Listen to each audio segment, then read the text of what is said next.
Akkam jirtu daawwattoota koo odeeffannoon isinii dhiyeessuun qabadhee dhufee akka waliin turtaniif kabajaanin isin gaafadhaa turtii gaarii. Mootummaan naannoo Oromiyaa erga hundeeffamee hojii eegalee asitti waggoonni 30 lakkaa'amaniiru. Waggoota nuusa jaarraa tokkoo caalan kana keessatti bu'ii ba'iin mudatee hedduudha. Danuudha. Milkaa'inni argames baay'eedha. Gufuuwwan mudatanis ni beekamu. Hojiiwwan waggoota 30 darban keessa keessumattuu ammoo mirgi abbaa biyyummaa waggoota 6 darban keessa erga mirkanaa'ee asitti akka sabaatti Oromoof maaltu argame? Gaaffii kanaa fi kanneen birootiif agarsiifni jiddugala aadaa Oromoo Finfinnee jirutti biiroo kominikeeshinii mootummaa naannoo Oromiyaatiin yeroo jijjiiramaa waggaa 6ffaa sababeeffachuudhaan qophaa'ee deebii gahaa kenna. Dhimma kanaa fi kanneen biroo hedduu irratti itti aanaan hoogganaa biiroo kominikeeshinii Oromiyaa obbo Isheetuu Sirneessaa turtii OBN waliin taasisaniin ibsa bal'aa kennaniiru. Isa kana akka hordoftaniif kabajaan isin affeera. Turtii gaarii.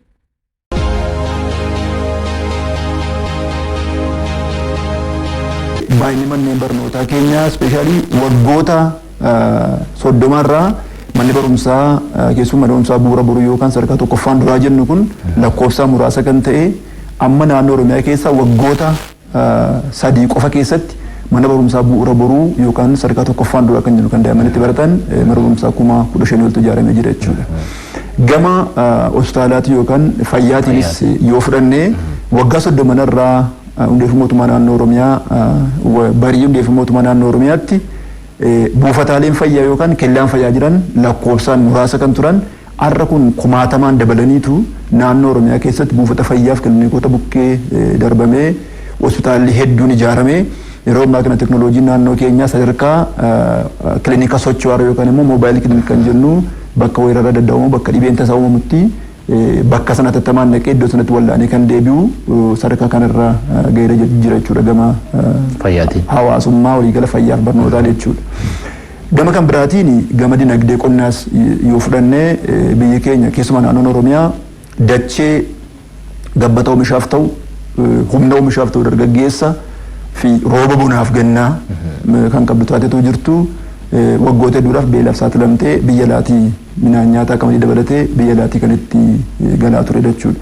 Har'a garuu jijjiirama irraa jala deemaa dhufeen waggoota 30 kan dhufee fi keessumaa waggoota 6 kana keessatti immoo inisheetiivii addaa hojjetameen gama teknooloojiis dabalamee galteewwan qonnaa dabalamee fedhiin ajandaan kun ajandaa hooggansaa ta'e ajandaan hooggansaa immoo gara ajandaa miidiyaa dhufee ajandaa miidiyaatiin immoo ajandaan kun gara ajandaa uummataa ta'e qote bulaan keenya amanee har'a naannoo Oromiyaa keessatti qamadiin kuntaala miiliyoona 100 bonaaf gannaa arfaasaaf birraatti oomishamaa jira jechuudha.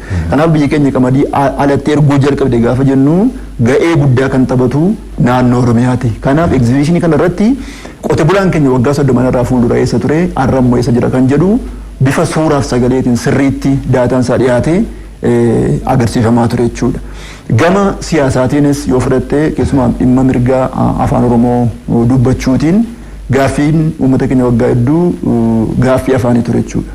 Gaaffii afaaniitiinis keessumaa gaazexaa Kallacha Oromiyaa bara 1986 maxxanfamuu eegale tokko kaasee amma ammaatti kan maxxanfamaa jiru egzibiishinii kanatti dhiyaatee karaa biiroo keenyaa gaazexaa maxxanfamu.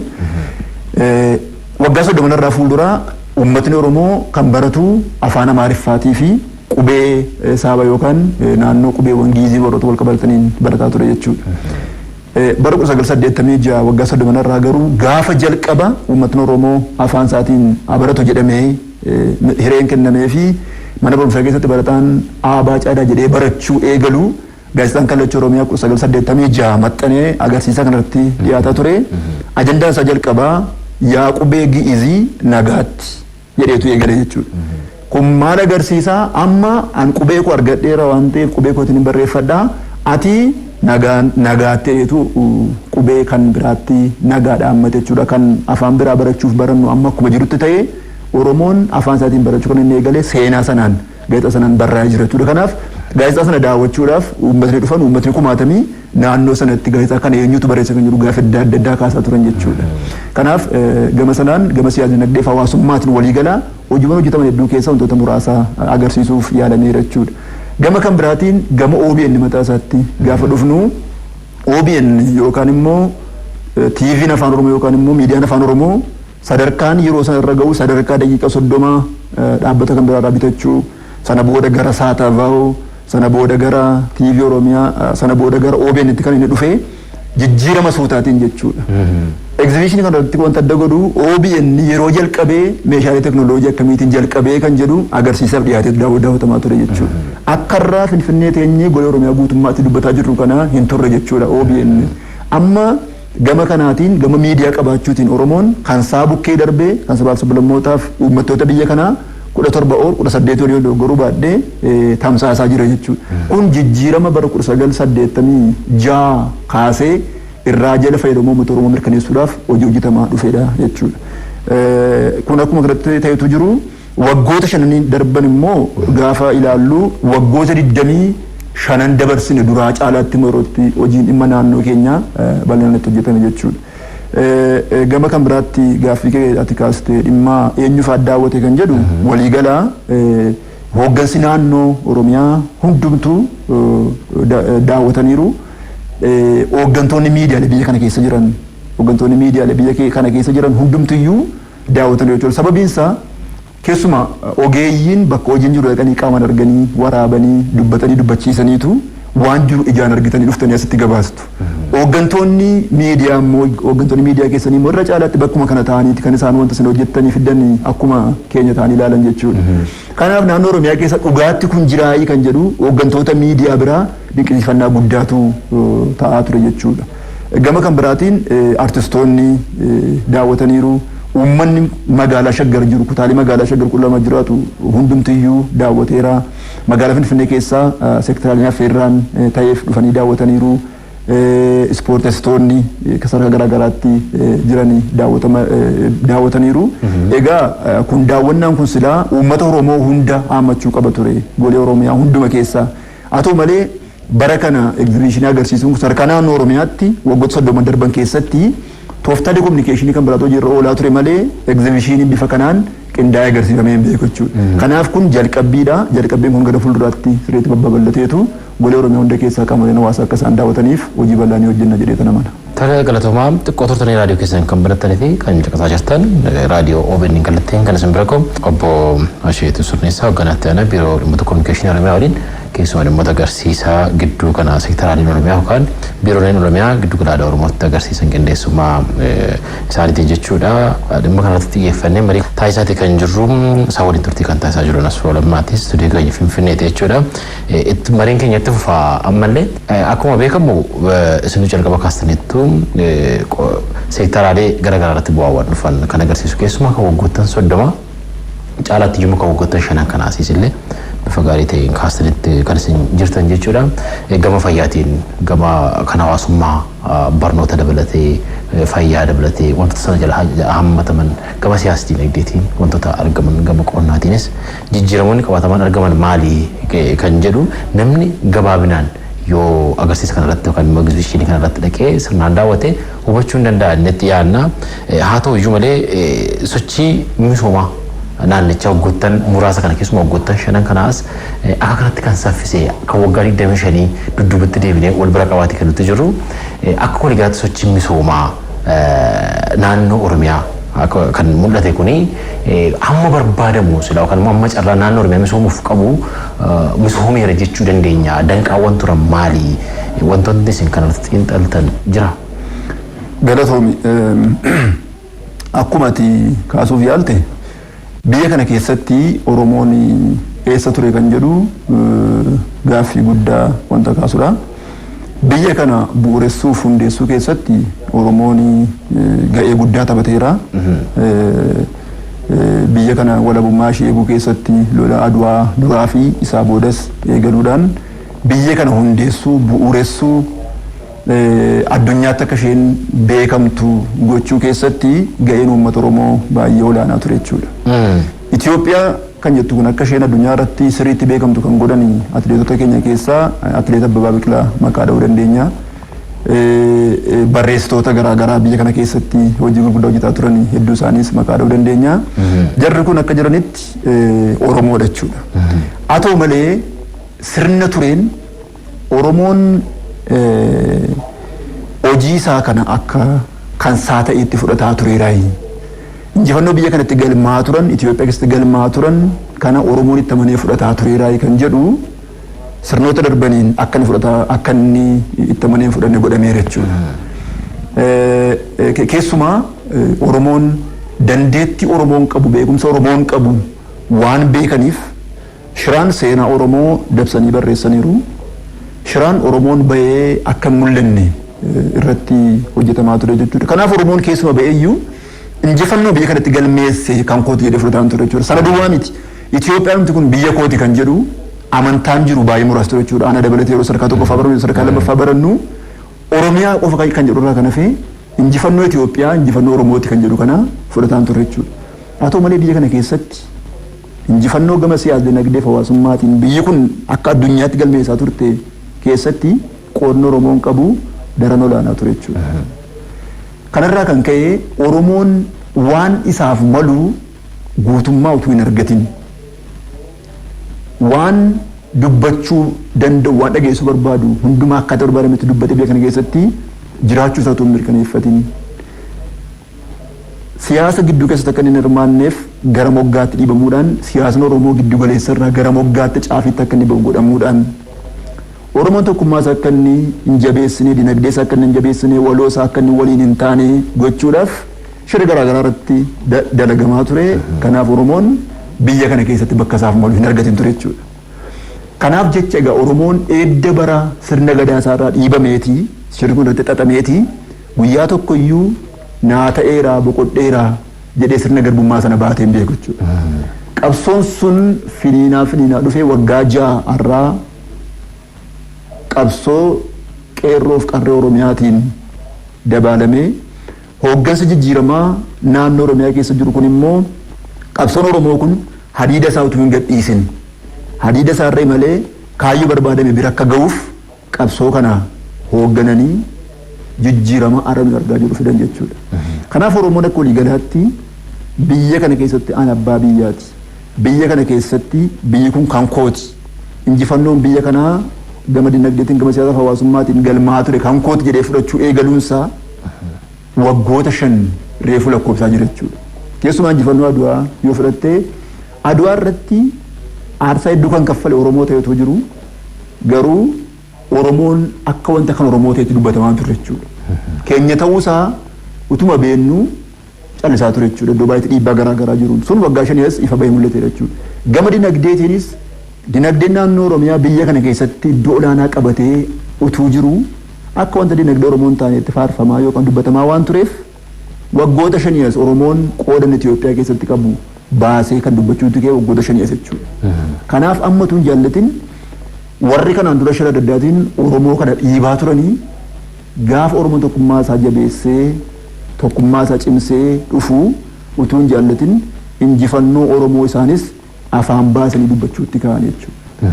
Biyya kana tokkummeessuu keessatti dinagdee biyya kana jabeessuu keessatti Oromoon eessaa ka'eetu eessa jira kan jedhu yeroo ammaa kana bal'inaan biyya kana keessatti maalummaan Oromoo gama siyaasa dinagdeetiif hawaasummaatiin qoodni inni qabu Oromoo duwwaatu hin taane sabaaf sablammootaa fi saboota kan biraatiinis sirriitti dubbatamaa jiru jechuudha. Tole ta'u galatoomaa keessumaa sochii misoomaa naannicha irratti jijjiiramni qabatamaan akka dhufe calqabas kaastaniittuun waggoota muraasan darban kana keessa hoggansa jijjiiramaatiin keessumaa gama dippiloomaasiitiin biyyoota gaanfa Afrikaa kana dabalatee duratti wal gaarreeffannaan ture akka hafu gochuu keessatti jalqaba ministeerummaa gara aangootti akka dhufanii kan isaan hojjetanii naannoleen humtillee hariiroo fooyya'aa akka qabaatan gochuu irratti hojii guddaatu hojjetame. Rakkoon biyya kanaa inni guddaan rakkoo dinagdee ture. Rakkoon dinagdee kun waggoota muraasa kana keessatti rakkoowwan ijoo addunyaa raasan jiranii biyya kanas mudatan utuu jiraniiti dandamachiisuu danda'e uummanni kun biyyi kun akka biyyaatti akka dhaabattu gochuu fi isaan irra darbee immoo dinagdeen guddaan akka galmaa'u gochuu irratti kan isaan argamanii keessumaa abbaa biyyummaa uummata biyya kanaa uummati hundumtuu qixa mirga abbaa biyyummaa akka qabu agarsiisu shaakalli dimokiraasii biyya kana keessatti waggoota muraasan kana keessa mul'ateen keessumaa ammoo ijaarsi piroojektota gurguddoolee biyya kana keessatti kan jalqabamanii turan hidhaarumsaa fakkeenyaaf fudhachuu dandeenya.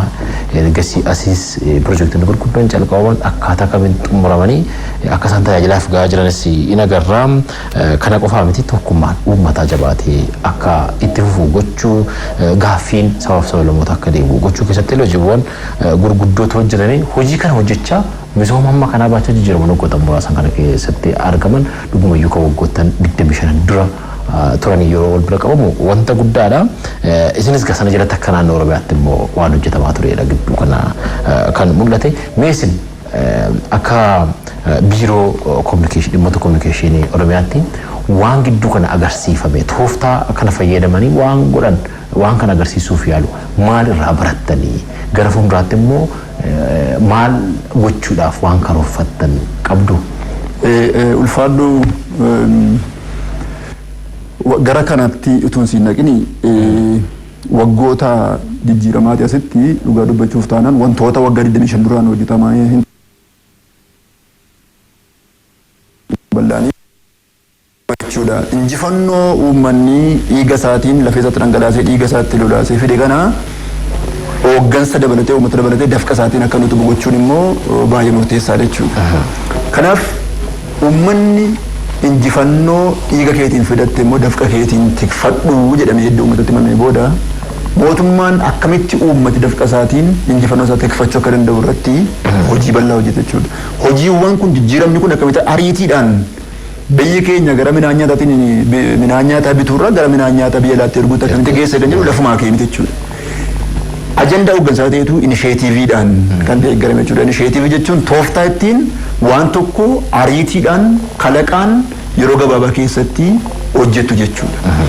Sanaan hojiin bal'aan hojjetamee jijjiirama argaa jiru kun dhufe jechuudha.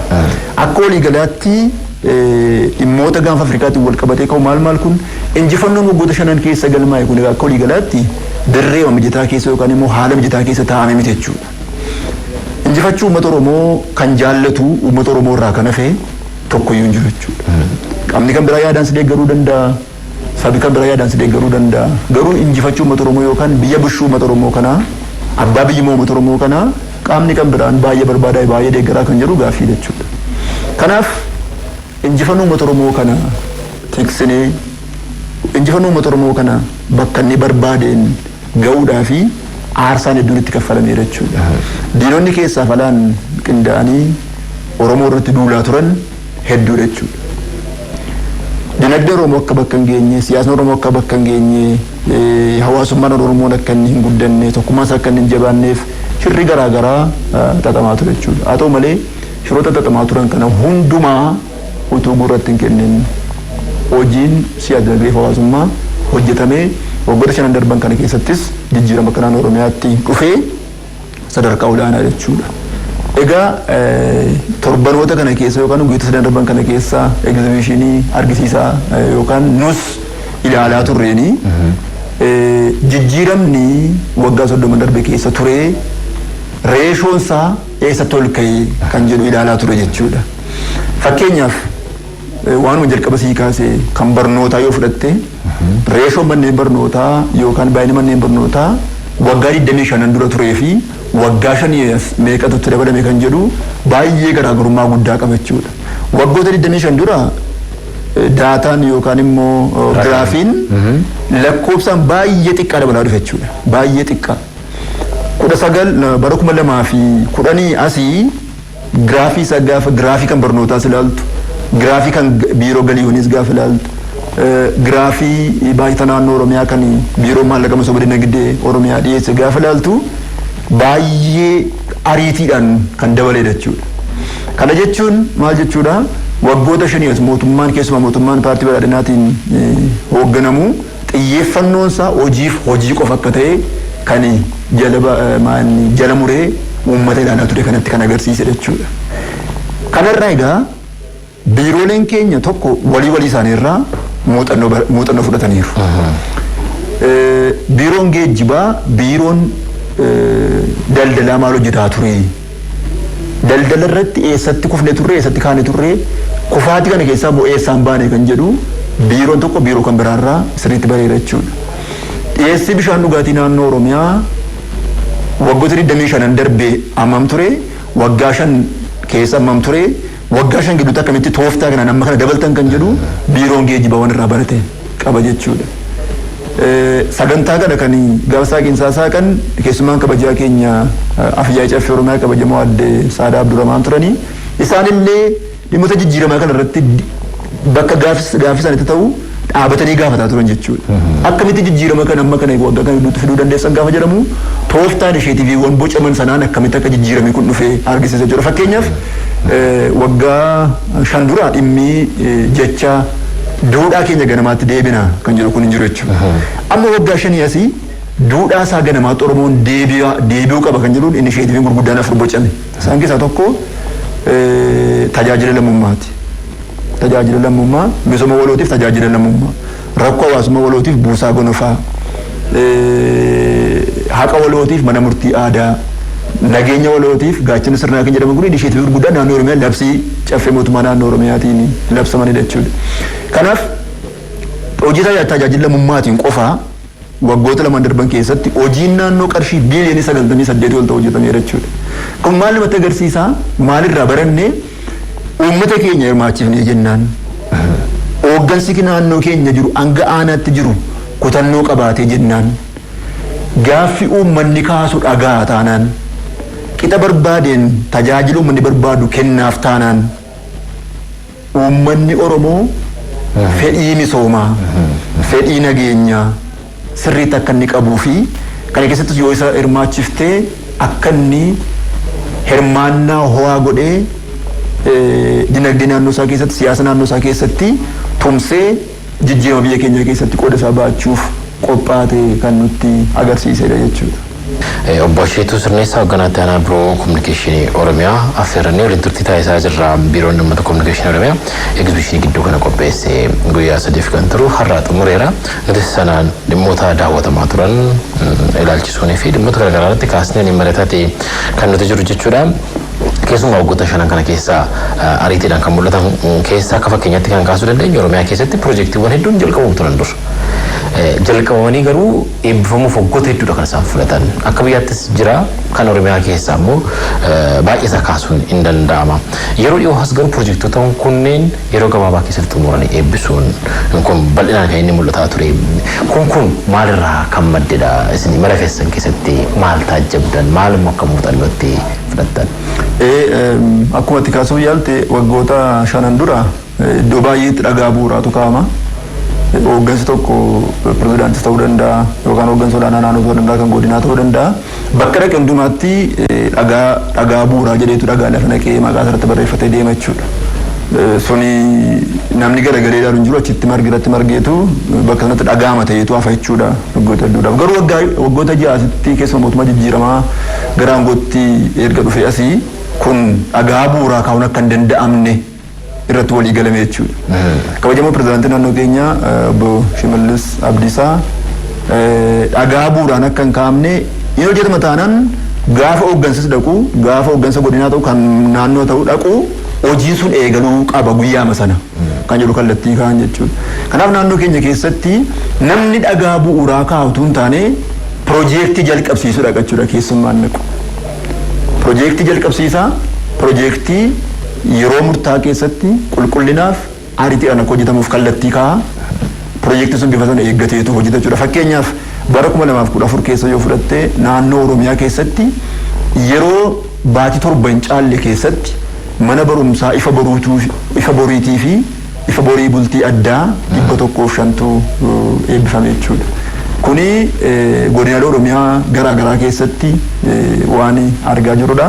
Waggaa tokko gidduutti mana barumsaa kun dur waggaa 5 waggaa 6 keessatti iyyuu mana barumsaa tokko ijaaranii xumuruun baay'ee ulfaataa ture jechuudha. Waggoota 2 darban qofa keessatti mana barumsaa sadarkaa tokkoffaan duraa 15,000 ol hirmaannoo uummata qofaan ijaarsisuun argameera jechuudha. Kuni samii yookaan lafaa dhufe miti. Tokkoffaa kutannoo hooggansi keenya hooggansi mootummaa paartii badhaadhinaan hoogganamu qabu argisiisa jechuudha. Lammaffaa immoo fedhii uummata keenya argisiisa jechuudha. Uummata keenya akkuma sira sii kaasuuf yaale mana barumsaa ijaarradhu haala mijataa kanatti fayyadamiiti waan qabu walitti fidiiti jettee kallattii gaafa laattuu fi uummata mootummaa isa dhaga'utu jira jechuudha. Sababiin isaa uummatni keenya mirga isaa argachuudhaaf dinagdee isaa mirkaneeffachuudhaaf qabsaa'aa ture sana keessaa ba'ee argateera. Amma kan inni barbaadaa jiru akka nama siikaasuuf yaale guddachuu dinagdeedhaan hawaasummaadhaan siyaasaan bakka isaaf malu ga'uudhaaf kutannoo qabachuudha. Kanaaf Projektii yeroo gabaabaa gidduutti fixuun kun kana jechuudha. Gama kan biraatiin kutannoon muummee ministeeraa keenya bira jirus kutannoo baay'ee olaanaa jechuudha.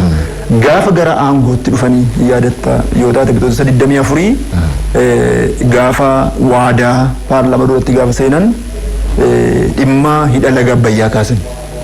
Hidha laga Abbayyaa barootaaf du'ee kan ture lubbuutti gochuudhaaf wanta waadaa galan keessaa tokko jechuudha. Kanaaf hidha laga Abbayyaa waggoota hedduudhaaf du'eetu achitti gatamee ture sana kaasuu keessatti qooda guddaa taphatanii yeroo ammaa kana hidhaan laga Abbayyaa hirmaannaa uummataatiin gargaarsa biyya tokko malee kutannoo hooggansaatiif hirmaannaa uummataatiin persentii 96 ol irra ga'eera jechuudha. Isa keessatti uummatni Oromoo waggoota 13 darban keessatti qarshii biiliyoonii 6 ol gumaacheera jechuudha. Qarshiidhaan kan inni kaffalee dabalatee horii adda addaa gaala isaa sangoota qabu hoolota qabu waan qabu hundumaa gumaachee qarshii biiliyoonii 6.7 ol hidha Abbayyaatiif gumaachuun isaa maali argisiisa kutannoo uummanni keenya misoomaaf qabuu fi kutannoo mootummaan keenya uummata fayyadamaa taasisuudhaaf qabu kan argisiisudha jechuudha.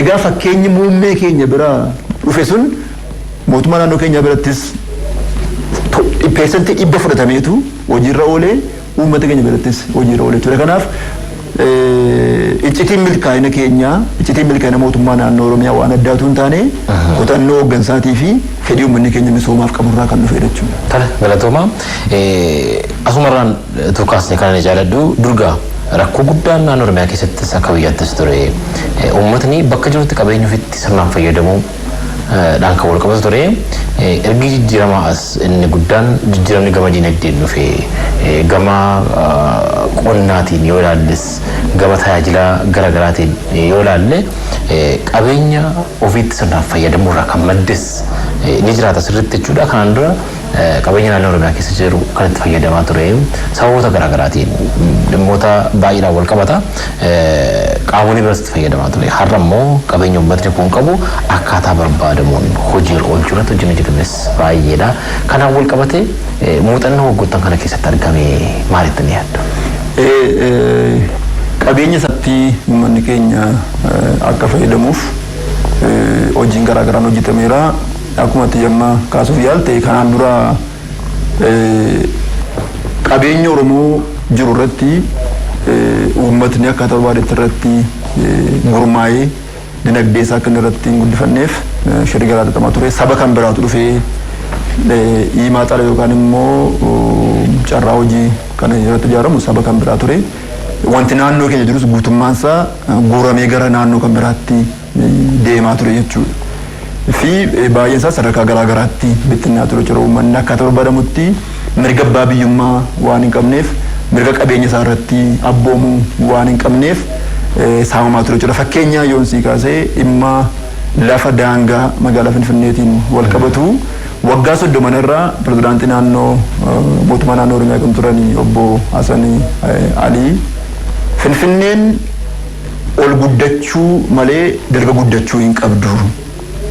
Kan isheen ol guddattu iyyuu eeyyama mootummaa naannoo Oromiyaatiin kan jedhuun falmaa turan jechuudha.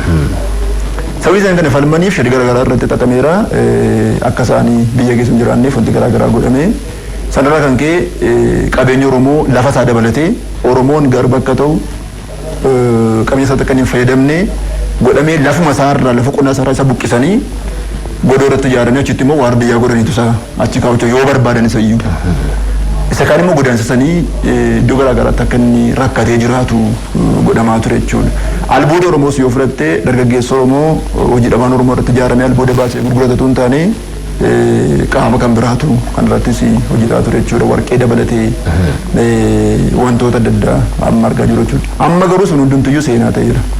Dhimmi magaalaa Finfinnees gaaffii uummanni Oromoo barootaaf yookaan dhiibbaa uummata Oromoo irratti barootaaf gaggeeffamaa ture kana tootaalii hambisuudhaa fi magaalota keenya rifoorm akka ta'anii ta'eetu Oromoon magaalaa pilaaniinsaa eegame magaalaa miidhagduu keessa akka jiraattuuf hojiin hojjetame keessaa hojii yeroo dhiyootti waggoota 5 darbanii as keessumaa waggaa 2 asitti hojii hojjetamedha jechuudha. Isaan keessa odeeffi magaalaa Shaggar akka fakkeenyaatti fudhachuu dandeenya. Magaalaan Shaggar ammaa kutaa magaalaa 12 fi aanaalee of jalatti qabattee hundoofte kun dhimma gaaffii uummata Oromoo magaalaa irraa qabu kan deebisudha jechuudha. Sana gaafa jedhu magaalaa Finfinnees kanuma Oromooti haa ta'u malee akkaataa barbaachisutti fayyadamummaa magaalaa Oromoo keessa Oromoon qabu mirkaneessuufis hojiin bal'aanii hojjetamaa ture jechuudha. Kanaan Oromoon yeroo ammaa kana ofii isaatii abbaa biyyaati, abbaa dinagdee isaati, qabeenya isaa irratti abboomaa, qabeenyi isaa yoonni eeyyame irraa kan hafe namni dhufee quba isaatti hin buusu jechuudha. Lafii Oromoo tokko investimantiidhaaf yoo barbaadame inni ofii isaatii sheerii keessaa qabaatee peesentii olaanaa keessaa qabaateetu qaama sana wajjiniin walitti fidan jechuudha. Qabeenya isaanii walitti fidanii hojii hojjetaniitu qabeenya isaatti fayyadamarraa kan hafe Oromoo irraa dhiibanii, Oromoo irraa hidhanii, Oromoo irraa buqqisanii, Oromoo irraa ajjeesanii lafa Oromootti fayyadamuun tootaalii afeera jechuudha. Kana boodas abadan sirni kana godhu gara naannoo kanaattis gara biyya keenyattis hin deebi'u jechuudha. Kanaaf Oromoon qabeenya isaarraa yeroo ammaa kana fayyadamaa jechuudha.